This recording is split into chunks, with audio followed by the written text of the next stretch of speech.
Alright, hell yeah. The highlights of this video are in the first 40 seconds. And so what we're showing is how to push out the floor of an RMR thundercloud. And we're using a piece of construction foam.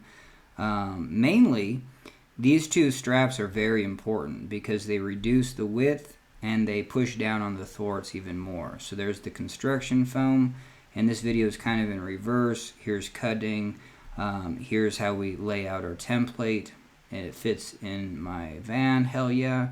And then this is how we got the template, just using newspaper.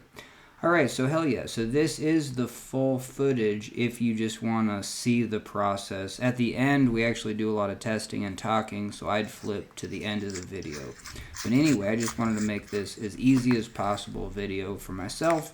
And so hell yeah, here it is, booyah.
Alright, hell yeah. So we successfully put that material, that foam, underneath this I-beam floor, and we're able to get some sort of rise, but you see that it pretty much is level right in the front. But that's an attribute that I want on the bow anyway. And hell yeah, and you can even see that this bow, the material right there, could almost be reduced. But that is kind of, I think this is a good attribute to have a cupped pocket, because when you hit a wave, you're going to be hitting it at 2 locations. What we did do, and I would say, you know, substantially, and this is a tough one to do on, is to push out the floor to get a stair step, but the stair step is still pretty tame. This boat, just the design, it's very difficult to get a smooth transition on this perimeter tube, and so you do get a bunch of lumps. And so if you were to make a boat out of a solid material, let's say like foam or something, yeah, that's just going to be a lot of resistance. But hell yeah, I'm digging this floor, because that was the objective, is to take this floor and push it out to the extreme, and it has really smooth contours, and hell yeah. And this boat is substantially wide. It's 5 feet 7, and so it's much wider than my boat. The other thing that I'm going to do after this is actually put straps across the thwarts, and then hopefully that pushes out the floor even more and then reduces the width. So hell yeah. Alright, hell yeah. So this is the single biggest improvement you can make when trying to get more kind of edge rocker and push out your floor. It's putting straps across the thwarts, and especially if you have foam underneath the thwarts, that can actually push your thwarts down and raise up these tubes. I am kind of bummed that the RMR THUNDERCLOUD, they put the thwart, there's 2 locations for the thwarts, and the bigger the cockpit, these D-rings don't line up with that. And so that's one thing that, you know, RMR should consider what our runners, you know, are using. Are our runners using a smaller cockpit? Because I think I like a bigger cockpit, just because when I'm sitting on the far back end, I want to utilize all the back section. I'm not one to sit in the back compartment, just from a style perspective. So hell yeah. But pushing in on those, like, you know, and really reefing on this, and when this is wet, you can even, you know, just pull up right in the middle, kind of use a vector pull and really tighten these up. And so we have a lot of juice on that. Alright, so hell yeah, let's take a look to see how much rocker we have. Alright, hell yeah, that's what I want to feel. I want to feel like, you know, like a tip to one side. And so this is kind of the dry line test, because in my NRS, you know what I mean, like this is how tippy it feels. The one thing that we're trying to do on this boat is to try to engage, you know, this far corner, which is difficult on this because it has more railed tubes up front. So even just like right here, there's a tendency for wanting it to go onto both tubes. And that is a good thing from a balance perspective. So if you're punching a hole, you know what I mean, both these tubes are going to engage instead of just one. But from a release perspective, I still want to be able to release that side. And even this is kind of surprising to me, and I'll show you that you can really pull up on these.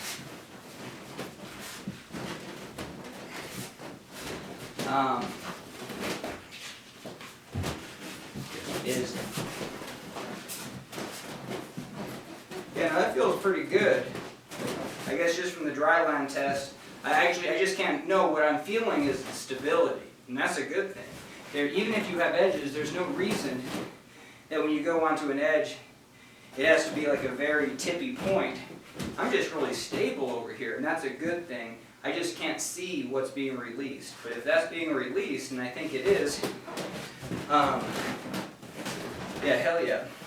Because that's touching. Even right here, that's touching. And yeah, so that's just naturally released just in the normal perspective. So the normal stance, this is released, this is touching. Yeah, and perfect. And just from an R1 design perspective, you should be able to control that. That's the one aspect of like, hey, when I'm over here, and even the floor shape. I mentioned that the V rocker underneath the boat, I don't know if I was a fan of that. But definitely the floor doesn't have to, I don't know, you could have some sort of V in the floor a little bit. But this boat is so wide, like I can't even reach the other side. In my NRS, when I'm over here, I can reach the other side. So that is the difference. And I even thought in my NRS that I wanted it smaller. Like here would be the full cockpit width, like right here. Because if I'm on this far corner, I still want to be in on the boat. One thing for the cockpit though, I did want to be able to put the foot back and then drop a knee. Hell yeah. So that's why I made this cockpit this wide. So that's kind of fascinating. Alright, hell yeah. And then see, in this boat, I mean, I guess it could be just a little bit shorter. What do I mean by this? What I mean is that when I shift to here, look, nothing happens. So let's talk about this, because we have so much boat to make stuff happen. When I shift to here, something happened. You know what I mean? It went from here to neutral. And then if I shift here, something happened. You know what I mean? And then let's see if I shift back. Yeah, I think something happens. And that's what I want. See, now this is edged sideways, but then watch that tube probably go down.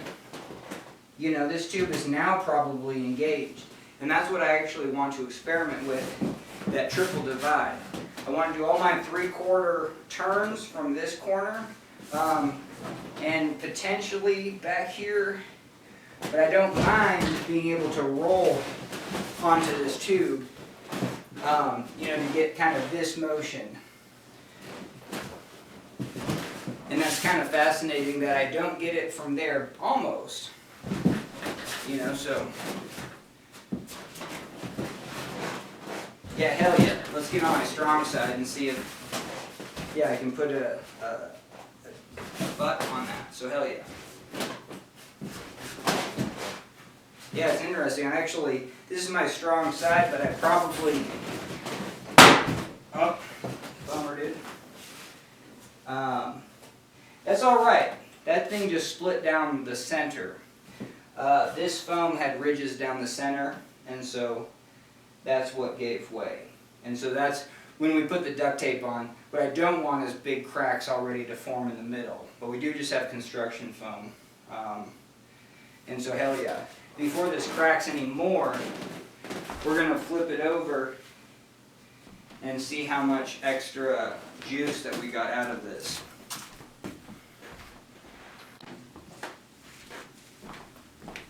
Alright, hell yeah. So this makes me think that I almost want a mechanical way to push out the floor, because even with what we got under, I'm not getting anything substantial.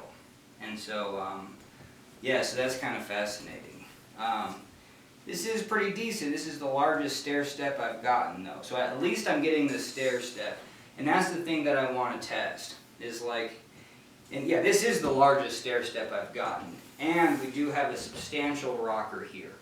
And so this boat should now spin in the middle with a big stair step. And when we were leaning over on a dryland test, it didn't seem, you know, unquestionable or unreasonable. And then we come neutral pretty fast. So there is about neutral. We do get a little bit. So on this corner that I use, we're getting just a little bit. But that's where I would specifically want to push out at least one of the ends, and that would be pretty sweet, because then I would be able to test a wider boat with the same function that my NRS has. There's no reason, just the boat is bigger, that it can't have the same functions. So that's kind of what we're going for. But you see how this is virtually flush on my boat. We're really increasing this, and so it has this step down. Now, from here to here, yeah, see, it's just nice and tapered. It is in transition, you know, it's not flat all the way across this direction.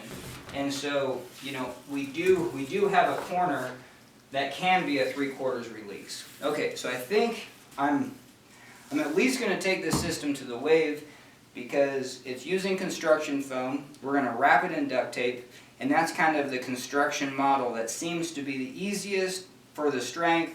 It doesn't require fiberglassing. It would be kind of the crochet or the knit way to put together a boat, and that's kind of more my style because I might have to scrap something the second I test it. And so then we have all this foam that we can use for other projects. Alright, so hell yeah. So that's it. I'm going to do a walkthrough just so you can see for yourself. So yeah. Alright, hell yeah. So still doesn't look like a lot. Let's kind of go to the place where it potentially does though. Okay, so hell yeah. So that's kind of the view even on my NRS that we get. We do have a substantial stair step, but on this boat, I'm thinking it does have a benefit. This boat seems to have just a nicer rocker profile. So hopefully that is true. Again, cupped ends. Those are going to help me surf in, shed water, you know. But for turns are hard because you're going to, if you're on this corner, that corner might not release. And that's the biggest issue with any of these rafts is the corners sticking in and getting tube sucked, especially in smaller features. I mean, even just having the corners hit when you don't want it to. And if the corner hits, it's going to take you in a particular direction. Hell yeah. Yes, that's a good view of the stair step.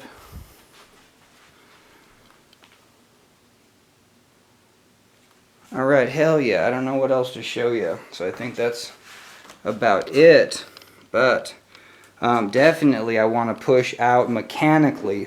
I think that's the next way to go. I don't mind having this insert because it quickly maybe gets me to where I want it. And like I said, these straps really help push it out.